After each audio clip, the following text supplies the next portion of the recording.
ambiance conviviale, empreinte de reconnaissance et d'excellence académique, l'École supérieure de technologie des cataractes ESTC a organisé dans l'enceinte un repas académique marquant une étape importante de l'année universitaire. Cette cérémonie a également servi de cadre solennel pour rendre un hommage mérité au professeur Nunkambiti Lardia, éminente personnalité académique originaire du Togo. Président fondateur de l'Alliance des écoles et universités du réseau CLEP, le professeur Nunkambiti s'est vu saluer pour son engagement en faveur de la coopération académique panafricaine. Aujourd'hui. Oui, nous avons un partenariat stratégique entre le réseau et l'Institut du professeur Silo, professeur émérite Silo, pour une nouvelle Afrique.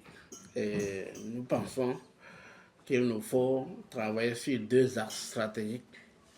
Le premier axe, c'est la multiversité. Nous voulons avoir un centre qui permet aux jeunes Africains d'avoir la compréhension détaillée de la multi-compétence. Si je suis en sciences, je peux avoir un autre diplôme en leadership et en management parce que, quel que soit ton diplôme, au sorti, c'est être pratique sur le terrain qui compte. Donc, nous avons le concept de multiversité. Et le deuxième point, c'est quel modèle économique qui s'appuie sur la science, le business et l'industrialisation de l'Afrique. Et ces deux axes-là, nous travaillons avec le professeur Silo sur ça. Nous pensons à un cybermusée qu'il a déjà développé depuis. Nous pensons à un centre global entre l'Afrique centrale et l'Afrique de l'Ouest pour pouvoir accompagner les jeunes à partir des bourses panafricaines. Et notre partenaire stratégique pour une nouvelle Afrique en Afrique centrale, c'est le professeur Silo. Ce moment d'hommage s'est voulu un symbole fort de reconnaissance et un levier pour le renforcement des liens interinstitutionnels entre les établissements de l'espace francophone et au-delà. Effectivement, nous avons identifié le professeur émérite Silou comme le père d'un certain nombre d'innovations scientifiques pour une nouvelle Afrique. Et notre travail, c'est de fédérer tous les scientifiques actuellement qui pensent à une nouvelle Afrique parce que c'est la science, c'est la guerre de la science qui va faire rentrer l'Afrique dans le nouveau monde que nous sommes actuellement. Et donc notre travail, c'est de fédérer ensemble, de travailler ensemble pour trouver un nouveau modèle scientifique et économique pour une nouvelle Afrique. D'abord, je veux féliciter tous les étudiants, tous les partenaires et particulièrement le professeur Siro lui-même parce que ici, nous avons au moins un campus pratique. Nous nous rendons compte que les étudiants sont déjà dans la multiversité. Ils sont appelés à développer la science, les compétences et être en même temps des managers. Ils ont des projets étudiants qui aboutissent sur la création d'entreprises. C'est ça qui m'a beaucoup intéressé.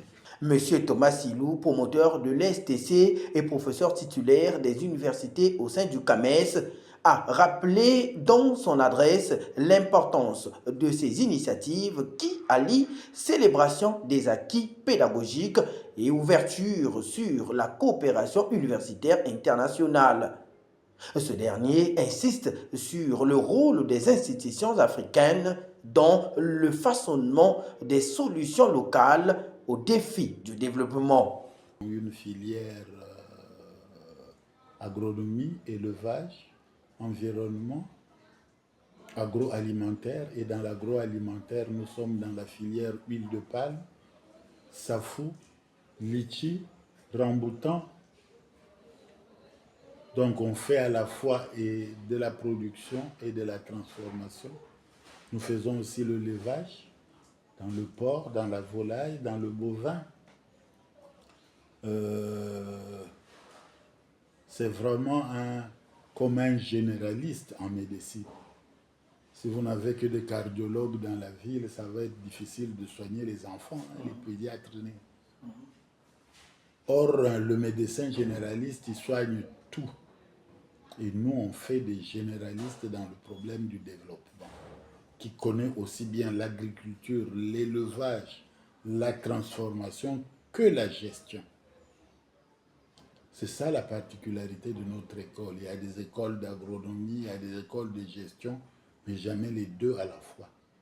Nous, on mélange ces deux choses. Et nous avons reçu un collègue du Togo qui est en train de lancer un réseau panafricain pour la multidisciplinarité. On est en train de travailler sur ça pour que on ait des écoles qui soient des écoles carrefour. On forme des techniciens, on forme des managers, mais on forme des juristes aussi pour accompagner tout le reste. L'école est créée en 1997. Il a eu des agréments tous les ans jusqu'à obtenir en 2017 l'agrément définitif qu'on renouvelle tous les 5 ans. Il y a 1 an, on a été renouvelé positif. Donc ce que nous faisons est à jour et est agréé. Notre école est référencée dans toutes les ambassades. Les gens qui vont chercher Campus France ici, les Français envoient leur dossier ici pour études, s'ils sont venus de chez nous. C'est pour montrer que plus que la quantité, c'est la qualité. On a une seule filière, c'est le développement rural, agroalimentaire. On a un seul BTS avec plusieurs options, une seule licence professionnelle avec plusieurs options. Nous délivrons ensemble un master en transformation avec la faculté des sciences, un doctorat en transformation avec la faculté des sciences. Et je suis le coordonnateur de ce doctorat puisque je relève encore de la faculté des sciences. Donc voilà un peu les différents niveaux. On a connu un pic de fréquentation vers les années 2014. Sinon, la promotion ici, c'est 30 étudiants. 30 étudiants chaque année. Donc, l'école, c'est entre 90 et 150 étudiants, toute l'école, sur 7 filières. Fondée sur les piliers solides tels que l'alimentation nutritionnelle, la transformation agroalimentaire, l'environnement et la santé, l'École supérieure de technologie des cataractes s'affirme comme un pôle de compétences au service de la jeunesse congolaise et africaine. Si c'est nécessaire. Mais on ne va pas dire j'ai de l'argent, je vais en Chine. Non, comment on faisait pour faire lui? L'école, c'est ça, c'est la recherche, c'est l'enseignement. Donc, on a mis un procédé qui nous permet de produire une huile bio, riche en carotène, pauvre en acide gras libre qui donne les maux d'estomac, pauvre en cholestérol, ce que l'huile industrielle... voilà. Donc, voilà un peu l'idée. Nous passons de l'huile de palme à l'huile palmiste. Elle est là, c'est l'huile blanche que vous avez vue quand vous tournez vos images. Là aussi, les gens la font avec des presses. Nous avons adapté la technologie de fabrication de l'huile de palme à l'huile palmiste. C'est l'amande qui est à l'intérieur, hein, le palmiste. On pile. On met dans l'eau bouillante, on met le feu et l'huile surnage, comme pour l'huile de palme. Donc on n'a pas besoin de presse. Il nous suffit d'un tonneau, des pilons, des mortiers, et on crée déjà une usine. Et le litre fait 10 000 francs CFA. Nous arrivons au savon.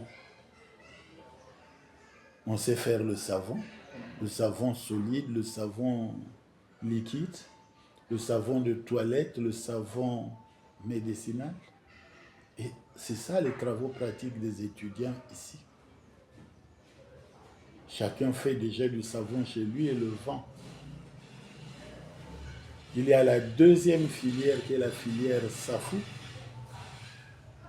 Dans la filière Safou, nous allons de la plantation jusqu'à l'assiette, en passant par la transformation. Quand nous prenons une filière, on la fait complètement. Donc nous savons marcoter, nous savons entretenir des vergers marcotés, nous savons récolter, et à la récolte, une partie est séchée, ça fait des chips et on vend. L'autre partie est envoyée à la fabrication de l'huile de Safou qui a une très grande valeur, notamment en cosmétique. L'établissement ne cesse de croître en notoriété grâce à sa vision centrée sur la formation appliquée, la recherche orientée vers les besoins du marché et le partenariat stratégique en témoignent des étudiants. Et bien sûr, prendre les produits, les transformer en un produit fini, donc avoir un résultat fini. Je prends un exemple, prendre l'huile de palme, donc prendre les noix et les transformer en huile de palme. Prendre les amandes palmistes et les transformer en huile de palmiste. Donc ce que ici nous faisons exactement, c'est avoir le produit fini. Moi, je veux dire que c'est déjà une passion.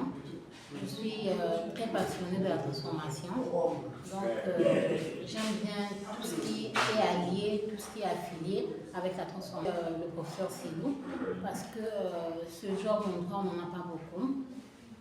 C'est quand même différent de d'autres structures, de d'autres écoles, parce que on est tout le temps dans un cadre trop école. Or qu'ici on sort un peu dans le cadre école, on a beaucoup de pratiques, on a les immersions, on a les découvertes, on a plein de choses qui ne nous mettent pas vraiment dans le même format que les autres élèves. Je suis Majula Destinée d'Ashkan. Je suis à l'école supérieure de technologie des cataractes. Je suis en 2e année. À l'école technologie des cataractes, c'est différent, c'est enseigné autrement. C'est pas comme dans d'autres instituts. Donc, je m'adapte et je suis en transformation agroalimentaire. En transformation agroalimentaire, je suis plus spécialisée sur la transformation de jus. J'ai déjà transformé le jus de mangue et le cortisol. Surtout le jus de cortisol était bien parce que beaucoup de gens aiment le cortisol. Ce repas académique est bien plus qu'une simple clôture festive.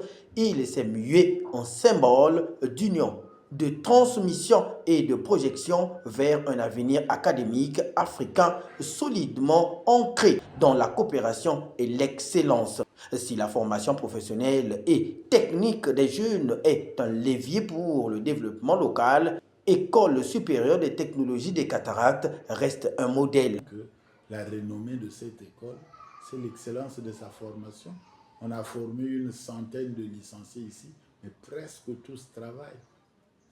Et le retour, c'est presque tous des chefs de projet. Ils ont un certain leadership, parce qu'on les décomplexe ici. La plus timide, on la mettra au feu pour qu'elle soit engueulée par les autres, et après elle se révolte et elle devient aussi. Donc pour moi, c'est vraiment l'excellence. Quand on fait un boulot, il faut bien le faire. Et à la jeunesse, il faut se former. Et ce qu'on connaît, personne ne vous l'enlèvera. Vous irez avec ça dans votre cercueil. Ça au moins, tu es sûr que c'est à toi. Exactement. Cette école s'impose progressivement comme un modèle d'institution académique tournée vers les besoins réels du marché. L'on y trouve sur place un laboratoire bien disposé, salle de recherche, bibliothèque, salle de pratique et lieu d'exposition et de suivi des produits.